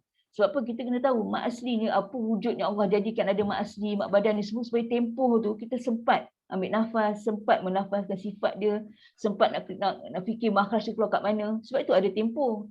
Kalau lah Allah ni jadikan Quran ni tak ada tempoh, tak ada huruf mat ni semua, macam mana kalut kita nak baca? Agaknya kalau semua tu satu, contoh qulub, macam mana kita nak sebut ni ha betul-betul, qaf betul-betul. Sebab itulah dia ada, Allah jadikan ada kat mat. Sebab tahu manusia ni dia tak sempurna, dia tak boleh semua baca nak laju satu-satu, tak boleh, akan penat. Sebab tu Allah jadikan ada masa untuk dia macam berehat, rendah sikit suara, ada masa untuk tarik, untuk dengung. Allah dah jadikan memang kita boleh buat. Sebab tu tak adalah Quran untuk semua orang, untuk semua umat manusia untuk belajar Quran, semua boleh. Semua orang boleh. Tapi kena belajarlah syarat itu. Okey. Ini kalau untuk alif tadi, ni untuk ya, ni sampel untuk waw. Kan dia 3 huruf tadi kan. Okey, ni qaf baris depan, lam baris depan, waw kosong. Tengok waw ni kosong. Ba baris bawah, ha ni mati. Ba baris bawah, ha baris bawah, mim ni mati. Semua dapat baris. Kecuali huruf waw. Waw ni kosong. So, bila waw ni kosong, adakah menepati syarat mat asli? Apa syarat dia? Bila ada waw, kawan dia mesti baris depan. Menepati tak? So, kalau menepati, area ni je kena baca panjang. Qulubihim. Qulubihim. Jangan baca qulubihim. Dah salah. Ku pula kita pergi baca panjang, lu boleh jadi pendek. Ini majoriti ramai yang buat salah kat sini. Sebab apa? Jenis gopoh, baca tu nak kelang kabut, nak cepat-cepat kononnya nampak macam hebat, tapi baca semua salah. Kalau ini mat asli basic pun tak boleh nak kontrol, tak boleh nak jaga tempo, macam mana nak baca Quran yang dengan sempurna? Itu yang menyebabkan bila kita salah kat sini kan, mula satu sekali salah, lepas tu mesti salah, lain semua mesti salah. Sebab apa? Kita dah ambil dia punya hak dia. Quran tajwid sini yang kita dah belajar. Apa kalau belajar tajwid? Untuk memberi hak dia, memberi hak sifat, hak makhraj, sifat-sifat yang mendatang. Itulah hak dia. So kita kena bagilah, ini hak dia. Hak dia 2 harakat kat sini. So kena bagi. Azabun, azimun, qulubihim. Kena bagilah panjang. Sebab tu perempuan mesti tahu apa dia mat asli. Okay, ini sekali lagi mat asli juga. Tapi pattern dia, ini alif kecil. Ini alif yang biasa lah, yang besar biasa tu. Ni alif yang kecil ni pun adalah mat asli. Sebab ni ramai je orang langgar. Ni alif kecil. Ni pun adalah mat asli. Kita tengok. Shad baris bawah. Ra baris atas. Ada alif kecil. Alif ni kosong tak? Dia tak ada baris kan? Dia kosong. Tapi dia saiz kecil je. Ta baris atas. So, menepati syarat tak? Alif ni kosong. Walaupun dia kecil. Lepas tu sebelum dia baris atas. Kalau menepati syarat tu, betul lah confirm dia ni mat asli. So, kena bacalah panjang 2 harakat kat sini. Sirata. Sirata. Dan sod ni, makhraj belakang gigi bawah. Letak lidah kat situ. Si. Bukan si. Sod bukan huruf bibir. Tak perlu muncung. Lidah di belakang aja. Dia kategori alisan. So, benda yang berlaku dalam mulut saja. Sirata. So, ini kena baca 2 harakat. Sebab dia adalah mat asli. Asli ni original So, dah original Quran turun macam tu. Baca panjang, so kita kena baca panjang. Kita tak boleh baca pendek. Ataupun lebih-lebih sangat panjang pun tak boleh. Tak boleh baca sirata. Itu kita dah melampau. Dah lebih sangat. Ataupun sirata. Salah. Kita dah pergi buang pula mat. Itu tak kata Quran dia tak boleh. Dia memang kena betul-betul tepat. Salah lari, habis semua.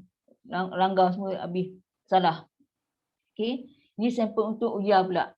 Eko ni, eko ya ni. Ini adalah huruf ya. So jangan main langgar dia.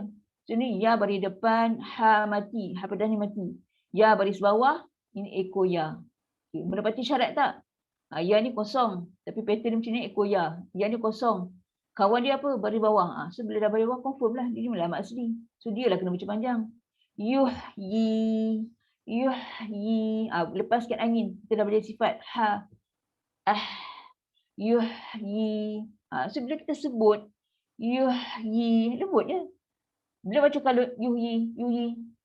Dah lah yi pun jadi pendek, ha pun tak tahu mana hala. Bunyi macam sama je, kat situ tak boleh.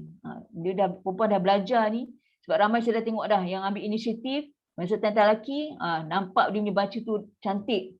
Sampai boleh ada sahabat-sahabat kita yang menangis lah. Sebab dia selama hari ni dia tak sangka dia boleh baca macam tu. Sebab itulah penting bila kita dah belajar, betul lelaki kita confirmkan. Alhamdulillah, dia sendiri pun hati rasanya tu. InsyaAllah bila kita baca betul, betul-betul kita baca Quran tu dari satu muka ke satu muka, kita akan rasa macam seronok je. Kalau kita dah sangkut-sangkut, mula malas baca 5 minit dah terus. Malas sebab dah salah sangkut-sangkut. Tak boleh Okey, ni sampel yang kedua, seterusnya untuk waw juga. Waw kecil ni pun asli. Ini waw yang besar, yang normal size tu. Ni yang kecil. Adakah dia menepati syarat? Tengok, ya baris atas, lam mati, waw baris depan. Waw ni kosong, walaupun dia kecil dia kosong. Ni baris atas. Ni setiap huruf ni dalam Quran semua dapat simbol. Sampai simbol atas ke, depan ke, mati ke, sukun, itu semua simbol. Tapi bila dia kosong, mesti ada something kat situ. Quran ni macam tu kita nak cam dia. Kalau dia kosong tu adalah sebab dia tu. Mesti ada cerita di sebalik dia tu. Macam ni waw ni kosong. So bila waw kosong, syarat dia apa tadi? Kalau waw ni dia huruf waw, so kawan dia adalah baris depan. Menepati syarat tak? So menepati. So kat sini kena bacalah 2 harakat. Yalwuna. Yalwuna. Ingat waw, kita belajar sifat waw dekat bibir, dia kena muncung. Tambah pula dia beri depan. Wu. Yalwuna. Jangan yalwuna, una. Mulut tak muncung pun dia macam una. So bila kita tak muncung dengan yang betul, kita akan disebut macam hamzah. Yaluna. Kita muncung sepatutnya untuk gambar di depan je. Sedangkan mahraj kita tak sebut. Waw dekat sini, hamzah dekat sini. Kita dah belajar minggu lepas. Mana huruf waw mesti wu, soalan macam W, bukan U, bukan U. Kalau kita tukar pada U, dia akan jadi hamzah lah daripada sini. Yaluna. Orang yang tak mahir dia akan dengar macam betul je. Tapi sebenarnya salah. Yaluna. Wu dengan U nampak macam betul, nampak macam seakan. Tapi dia adalah sangat berbeza. Pada yang mahir mendengar, terutama pada mana perempuan yang mengajar orang ke apa, make sure dengar betul-betul. Dia sebut wu ataupun dia sebut u. Itu kena pastikan betul-betul. So ini clear. Mesti ingat mak asli. Pertembungan apa huruf ni, huruf ain, ni huruf sod, ni huruf ya, ni huruf qaf, apa huruf. Kita dah cakap tadi kalau mak asli ni apa huruf kecuali hamzah, jumpa dengan alif waw ya, standby lah nak baca panjang 2 harakat. Dan alif waw ya tu mesti kosong, tak ada apa-apa baris. Okay, itu mak asli, apa-apa clear. Lepas tu kita pergi kepada mak badal. Dia lebih kurang sama je. Nama mak badal pun kita kata dia tu adalah ganti, tukar. Kenapa nak tukar? Sebab apa? Kita tengok. Asal original dia, bunyi dia macam ni. Mana.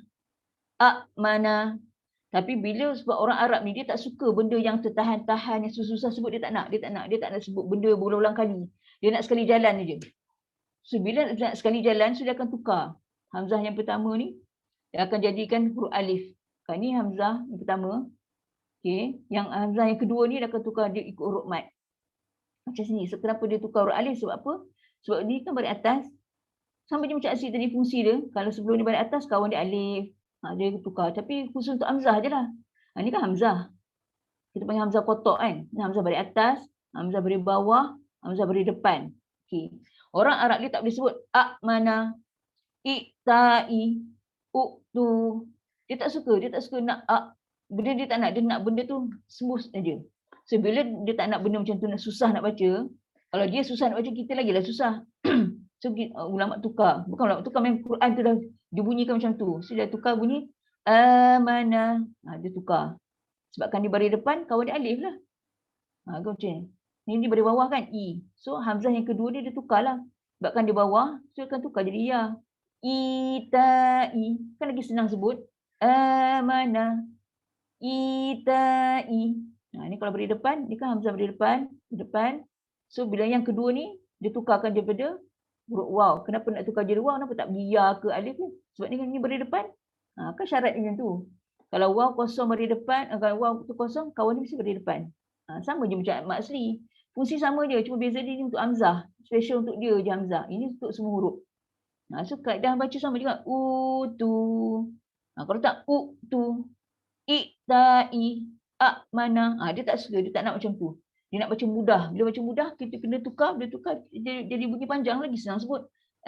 Mana, itai, utu. Itulah dia. Itulah beza dia. Mak badal, mak asli, sama je. Kaedah dia adalah dua harakat yang sama.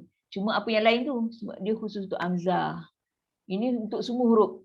Huruf hijaiyah tolak dia, tolak hamzah. Hamzah dah pergi kat sini dah. So untuk hamzah nama dia special mak badal. Tukar. Itu saja. Dan nama dia tukar pun sebab inilah kita tukar. Tukarkan hamzah yang mati ni, yang kedua ni, kepada huruf mat. Tukarkan. Sebab apa nak tukar ni? Sebab nak baca dengan mudah.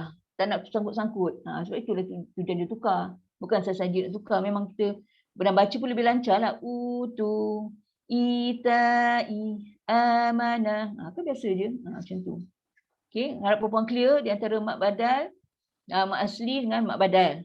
Yang benda ni kita akan tengok perempuan faham ke tak faham masa perempuan lelaki tu lah. Bila perempuan bertalki dengan guru-guru perempuan sendiri, siapa-siapa perempuan punya guru tu, make sure kalau selagi perempuan tak ditegur, maknanya betul lah tu. Kalau ditegur tu memang adalah problem dia. Tapi diingat juga bukan maksud tak tegur tu. Betul ada benda kalau kita tak tegur, untuk apa? Untuk perempuan belajar, praktis lagi. Bagi peluang untuk praktis. Kalau kita betul-betul strict, memang langsunglah satu kalimah pun tak lepas. Tapi kita bagi belajar dulu. Okay, sekarang tadi mak asli, dengan kita nak beza mak asli dengan mak badal. So ni kita masuk hamzah wasol. Okay, hamzah wasol.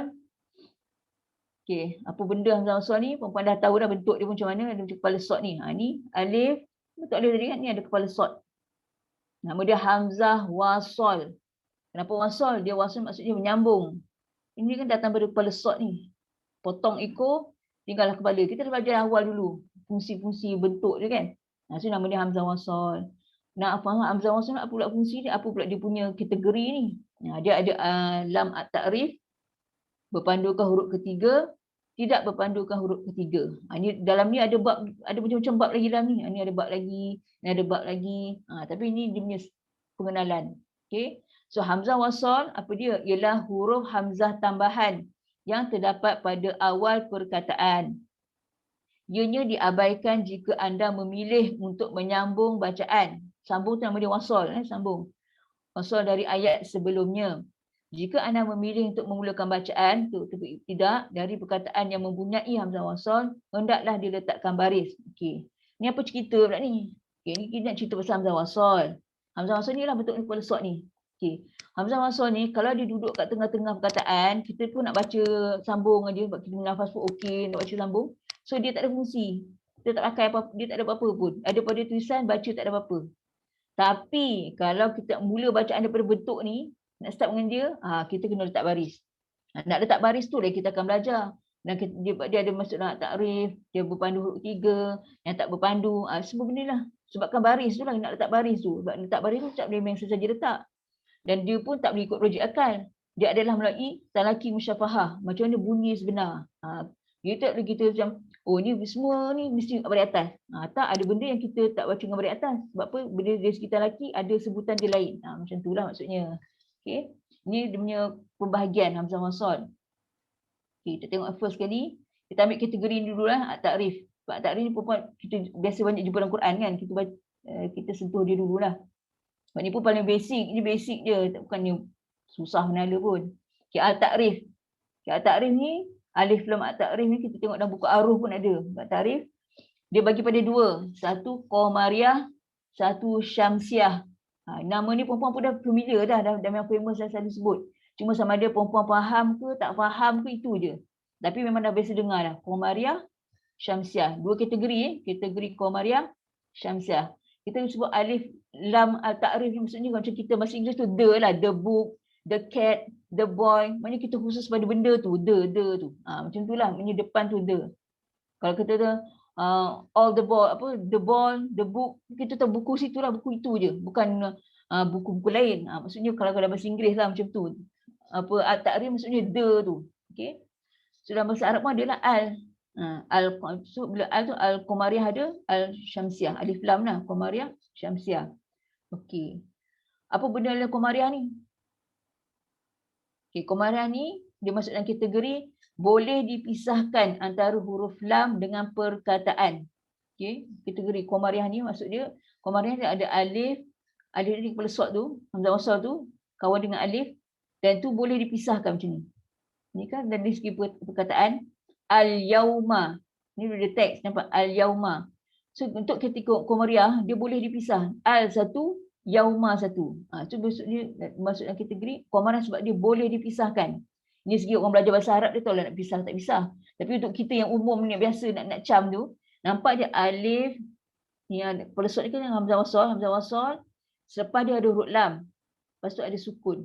Tu masuk dia dalam kategori qamariyah. Itulah kita cara nak cam yang paling minimum sekali. Hamzah wasal, sebelah dia ada alif, lepas tu ada sukun. Nama dia alif lam qamariyah. Okay.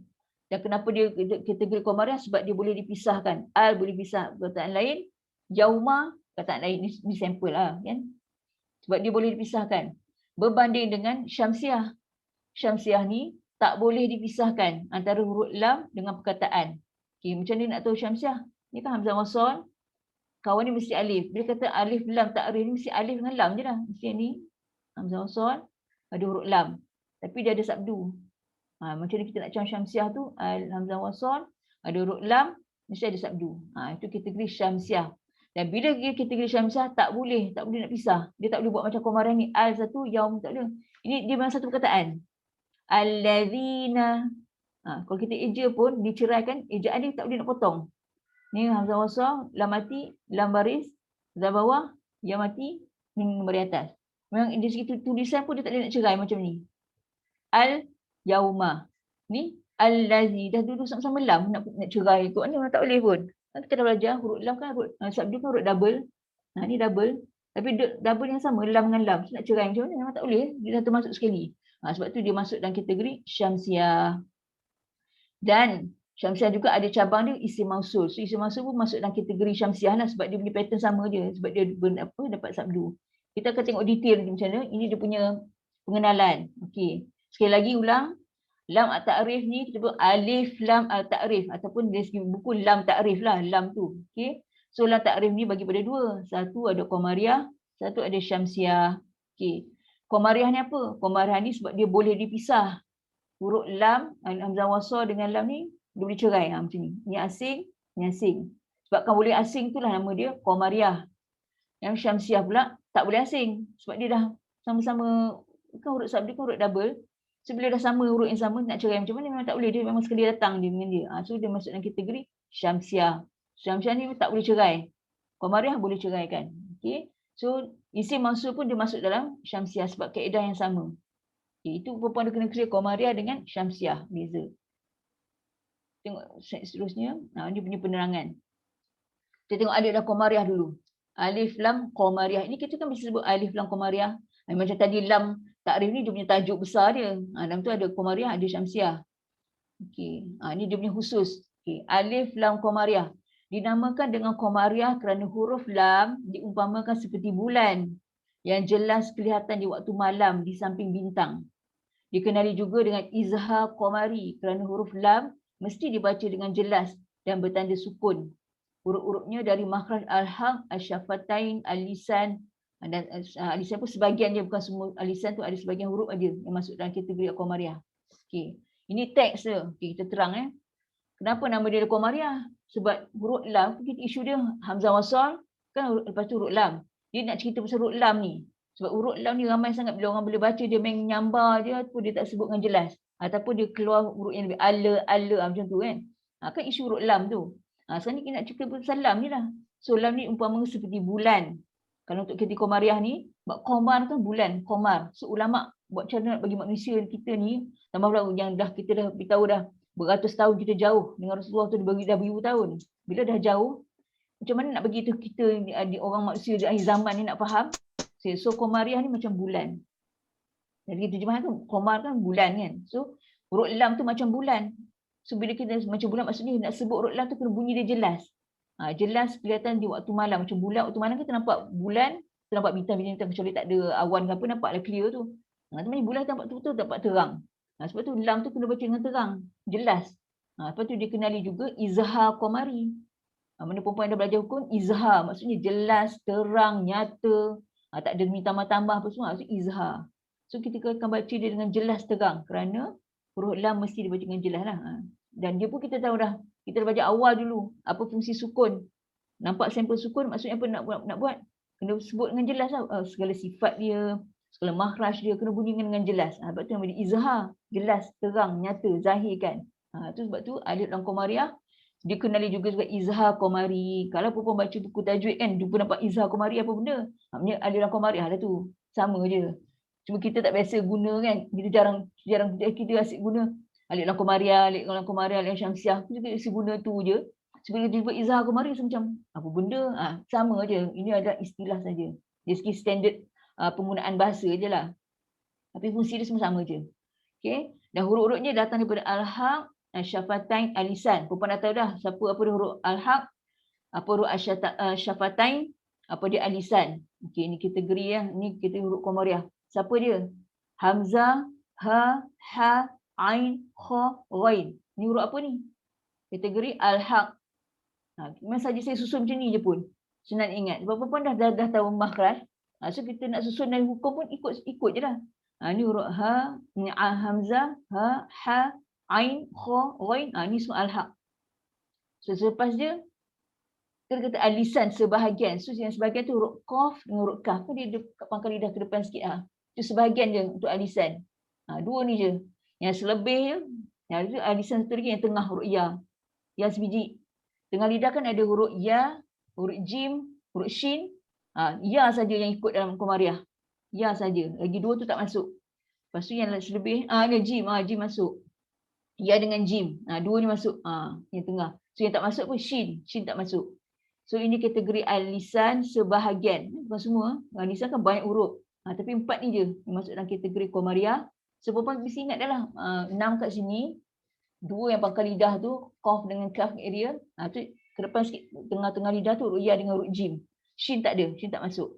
Lepas tu ini semua huruf asyafatain bibir. Ba, mim, fa, waw ni kan asyafatain.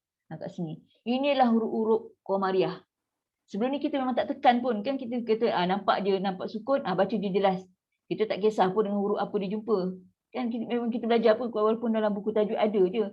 Lebih tahu ni huruf Komariah. Tapi kita rasa macam tak payah fikirlah huruf tu. Yang penting nampak tanda sukun, baca jelas. Macam tu. Tapi sekarang kita nak bagi puan lebih faham dan baca dengan lebih tepat bunyi, lebih sedap. So kita kena upgrade lah. So kita kena kenal siapa dia yang duduk dalam Komariah. Okay. Dan kenapa kita nak kena baca dia secara izhar Komariah ni? Okay, contoh. Ni dah 9 suku, ni kita mungkin clear sampai Komariah je lah ni. Okay, contoh. Ni contoh kalimah yang ada hukum Komariah ni. Dia kena wajib dibaca dengan baris atas apabila mulakan bacaan. Dibaca dengan cara izhar. Kan kita kata Komariah kan kena baca dengan izhar, jelas, terang dan nyata. Izhar, jelas, baca dengan jelas.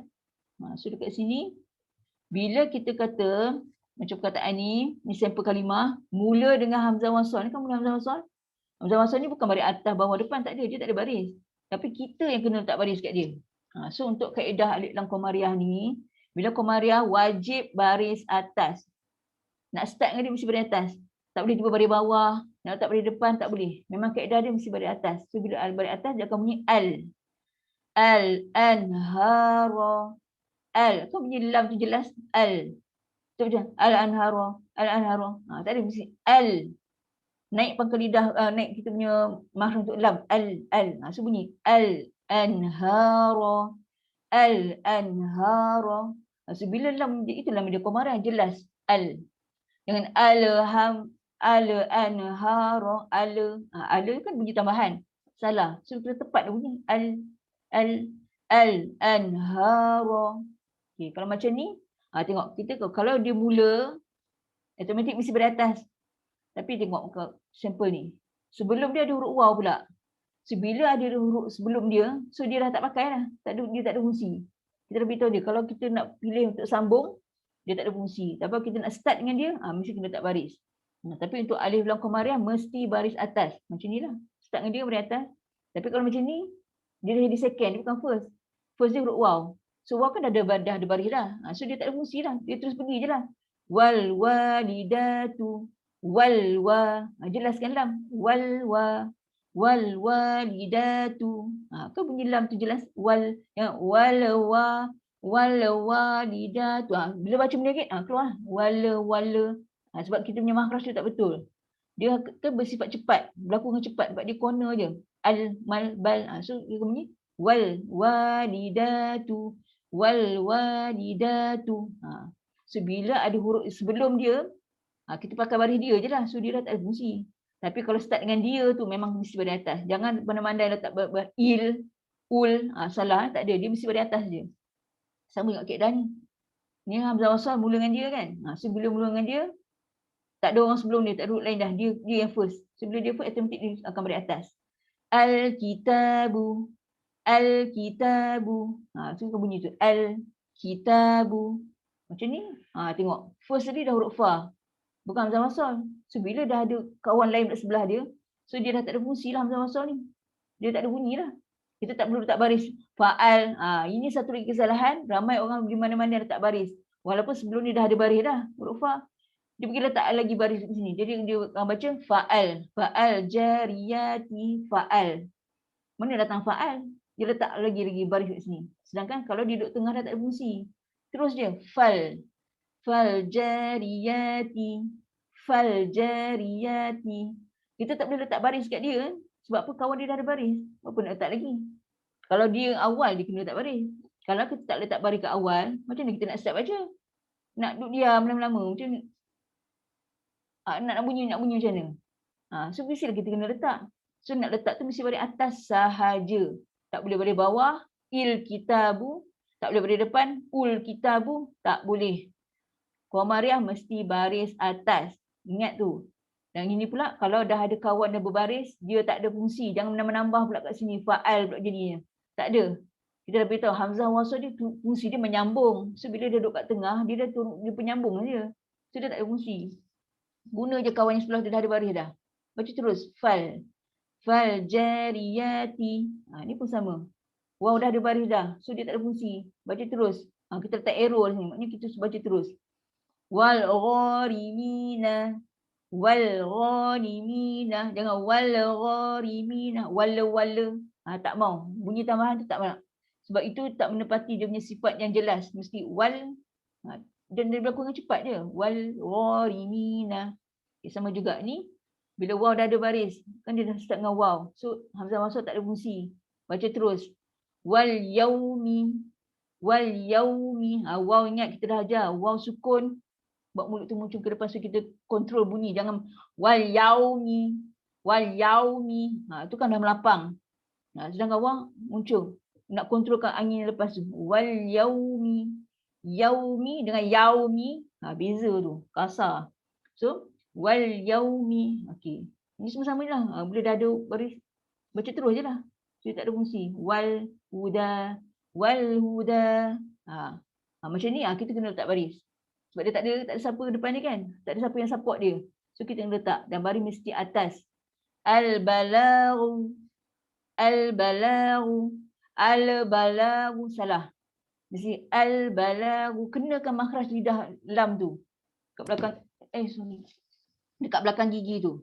Mesti al-balaghu. So kenakan dulu makhraj dulu. Kena dengan makhraj lam. Al-balaghu. Macam tu. Sama juga ini pun kena letak baris. Al-hijarah. Al-hijarah. Lepas kan. Ini semua letak baris. Ini tak perlu. Sebab dia dah ada kawan dah. So dia akan bunyi. Wal. Wal fajri. Wal fajri. Wal. Mesti jelaskan bunyi wal. Ni pun sama. Letak baris. Dia mula mesti letak baris. Baris mesti atas. Al-ilmi. Al-ilmi. Ada dua lam kat sini. Dua-dua kena naik dia punya tempat makhraj. Al-ilmi. Al-ilmi. Mesti bunyi macam tu. Sama juga letak baris atas. Sebab tak ada siapa yang support dia. So yang baris dia mesti atas. Al-qanitina. Al-qanitina. Ni sampel. Ni al-mauta. Al-mauta. Mau. Waw muncung. Al-mauta. Dengan al-mauta. Mau. Al-mauta. Al-mauta. Ni sama juga pada atas. Al-khasyi'ina. Al-khasyi'ina. So sifat huruf semua kena bunyi. Ini sampel ni adalah mewakili semua 14 huruf tadi itulah. Kan ada 14 huruf. Kita tengok. Kenapa Qamariyah ni datang pada huruf ada halkum. Mesti kena jelas sebab jarak lam kat sini. Huruf halkum kat sini. Macam mana kita nak bunyi, nak masukkan contoh kalau kita nak guna dia seolah macam dia sabdu ke. Memang tak boleh. Mesti al-anharu. Sebab jarak tu jauh. Bila jarak makhraj yang jauh, lam tu bunyi jelas lah. Al-anharu. Waw kat sini. Lam kat sini. Waw kat sini. Dia kan dia dekat sini. Tapi waw ni kat luar. Lam ni kat dalam. So dia tak ni. Walwa. Tengok. Macam ni kita nak masuk lam dekat waw. Memang tak boleh. Sebab tu bila kata Qamariyah ni adalah huruf-huruf yang jarak yang jauh. Huruf al-haq 6 tadi jauh dengan lam. Huruf qaf dengan kaf pangkal lidah tu jauh dengan lam. Huruf tengah lidah pun jauh, boleh nak kata dia kepak sangat tu tak dengan lam, tapi area kat lidah tapi kan dia tengah. Itu pun huruf ya dengan jim. Huruf shin tak masuk. Shin tu dia masuk dengan kategori syamsiah punya. Sebab tu bila huruf Qamariyah kita kena jelaslah bunyi lam ni. Sebiji lah bunyi al, mal, bal, sal, wal. Ni bunyi jelas al-anha. So ini adalah fungsi untuk huruf yang bersifat Qamariyah, jelas.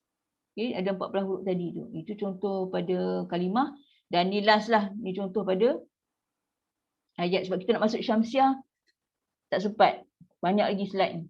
So kita akan settle ni dulu lah sambil lalu je. Ini contoh kalau ayat pula. Kat ni contoh ayat yang ada hukum Qamariyah. Bismillahirrahmanirrahim. Ni kan start alif lam. Bila dia tak ada, kena baris atas. Jangan memandai baris bawah, baris depan tak ada, mesti al. Al-qari'ah.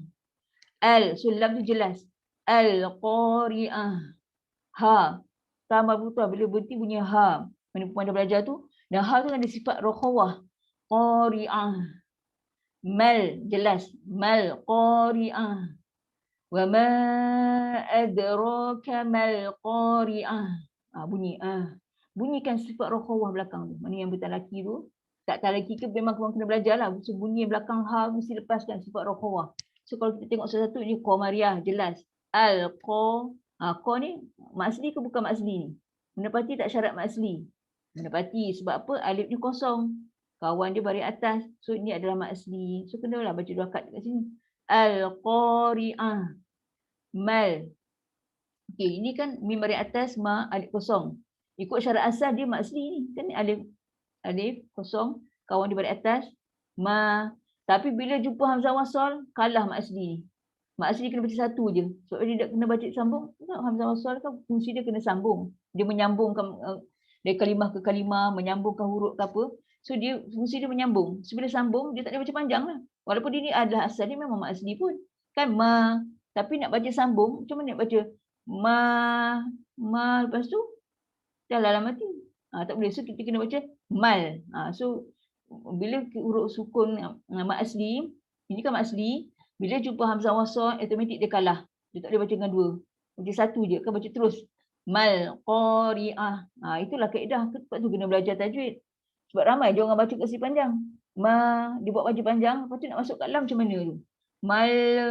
Mal qari'ah. Sebab benda berlaku. Sebab ada benda berlaku.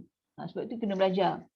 Mak asli jumpa dengan hamzah wasal, automatik kalah mak asli tu. Dia akan baca dengan satu akad je. Kita akan baca cepat. Mal qari'ah. Wa ma adraka mal. Sama jumpa dia sekali. Ini kita tengok. Wa ma. Kita belajarlah ni mak jaiz. Tak apalah itu kita belum lagi. Dal. Kita belajar kokola. Ada. Wa ma ad. Salah. Itu dah jadi kubra. Dah keras dah tu. Wama adra. Ini mak asli. Betul ke ni mak asli? Confirmkan betul ke tak?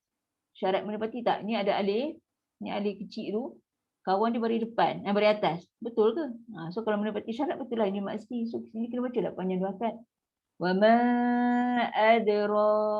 adra kama. Kan dia pun mak asli. Tapi bila sebabkan jumpa hamzah wasal, dia dah kalah, tak boleh. Mak asli akan kalah dengan hamzah wasal. Dia akan jadi satu akad, tak boleh baca panjang. Wama adraka mal qari'ah. Salah. Tak boleh baca macam tu.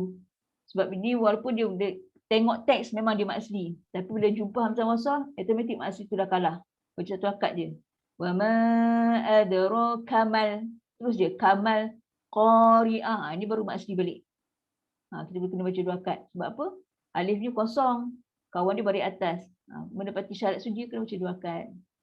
Ini nampak je bersifat, tapi bila tak laki ramai dia baca salah. Baca sini ala qari'ah, mal qari'ah, wa ma adraka mal qari'ah. Itulah kualiti kita baca. Kenapa jadi macam tu? Sebab kita guna bahasa kita cakap tu, kita masuk dalam Quran. Itulah bunyi dia. Bunyi yang sangat tak sedap, bunyi yang sangat kasar, bunyi yang memang melanggar je. Itulah sebab tu kita tak boleh bahasa kita cakap, dialek kita nak baca Quran tak boleh. Quran ada undang-undang dia. Lam kena naik, dia kena panjang, dia bunyi angin roh hawa. Sama juga bila mak asli jumpa hamzah wasal dia kalah tak boleh. Dia kena baca satu je. Ini semua kena belajar. Perempuan pun akan belajar benda ni. Benda yang barulah, benda yang dah lama tu memang dia dah tahu dah. Untuk dia revise balik je. Tapi walaupun revise balik, yang penting talaki tu. Walaupun dia tahu ada ramai je dah berapa tahun dah masuk bingkil, tapi baca dia kurang banyak soalan macam tak masuk bingkil je. Bila tegur banyak kali macam tu juga, tak ada nak buat perubahan. Okey. So apa hal pun kita buat timing pun dah ni, so kita akan stop dekat sini Qamariah. Nanti kita next week kita akan masuk Syamsiah. Sebab memang tak sempat. Sebab kita pergi detail. So kita bukan buat satu-satu. Okey, sekejap So minggu sebenarnya pun ada tugasan, tapi sebabkan tak lepas, tak settle untuk yang Syamsiah. So kita hold dulu. So lepas punya latihan tugasan tu next week lah. Sebab tak sempat. So hari ni kita buat round up balik. Apa kita dah belajar hari ni. Kita sebut pasal hamzah wasal. Dan hamzah wasal tu kita ada banyak kategori. Sama dia masuk al-ta'rif yang ikut huruf ketiga ataupun tak ikut huruf ketiga. Itu yang secara umum dia. So hari ni kita hanya sentuh alif lam ta'rif. Itu pun ta'rif tu pun kita kan dah bagi dua. Satu Qamariah, satu Syamsiah. Cuba kita sempat pun Qamariah aja. Syamsiah tak sempat lagi. So kita settle satu-satu.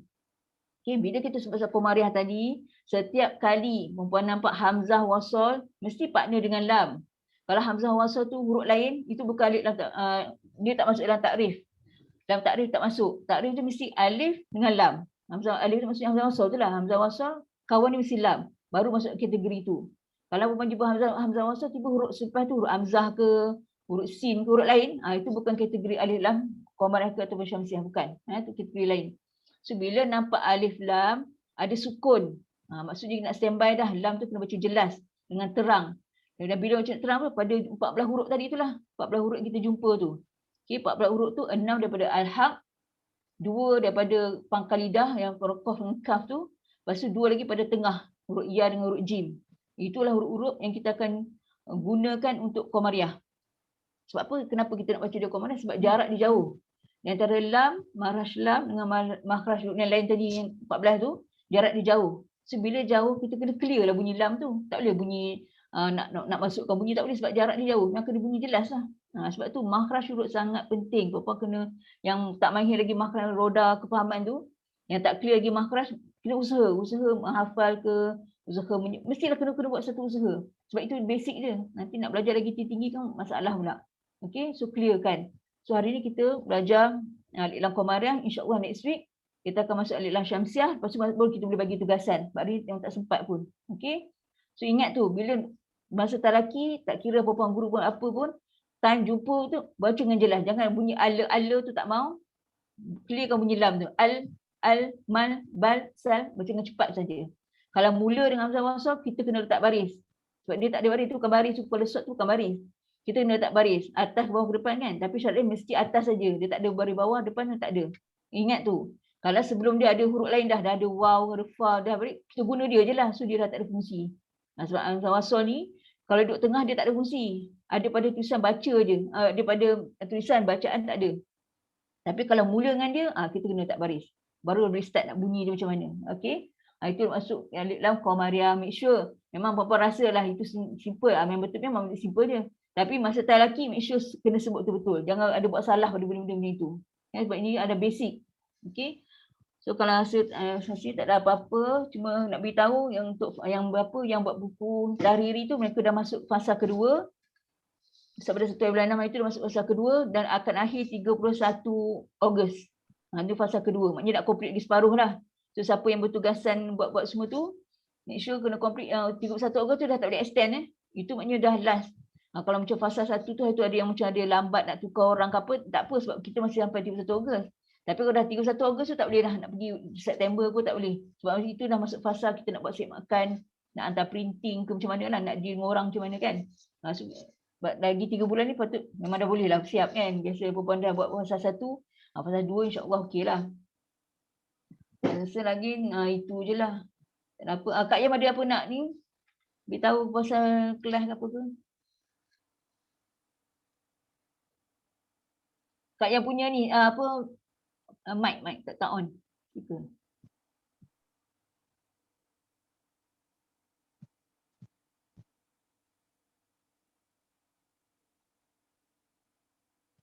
Okey. Okey. Biasalah kita kelas tak boleh mula. So sekarang ni kita punya program iftar dah habis. Jadi semua sekarang ni kita mungkin kita ada kita ada program infak BTP lah. Infak BTP kita maksudnya kita ada buat sumbangan untuk grup kita punya bengkel. Kita buat collection, simpan dana, kalau sekiranya kita perlu untuk buat sumbangan apa-apa ni musim PKP ni kan. Ada kat ahli-ahli kita, peserta kita dalam kesusahan tu, maklumkan kat kita, kat saya, AJK. Dengar tak? Kakak. Dengar ke? Dengar siapa tu? Kakak-kakak siapa tu? Salah. Nak habis. Siapa lah ni? Jadi siapa-siapa yang nak infak tu boleh infak. Jadi bolehlah masuk ikut melalui kita punya akaun bendahari kita Nosita ya, akaun yang sama. Jadi maklumkan screenshot kita punya sumbangan pada bendahari Nosita untuk kita jadikan tabung dana kita. Jadi kita banyak gunaannya nanti, apa-apa hal kita akan maklum lah, itu sajalah. Okey. InsyaAllah kalau tak ada apa-apa, kita tangguh dulu dengan kita punya kelas kita. So kita tangguh dengan tasbih kafarah dengan suratul An. Subhanallah wa bihamdika asyhadu an la ilaha illa anta astaghfiruka wa atubu ilaih. Bismillahirrahmanirrahim. Wal 'ashr.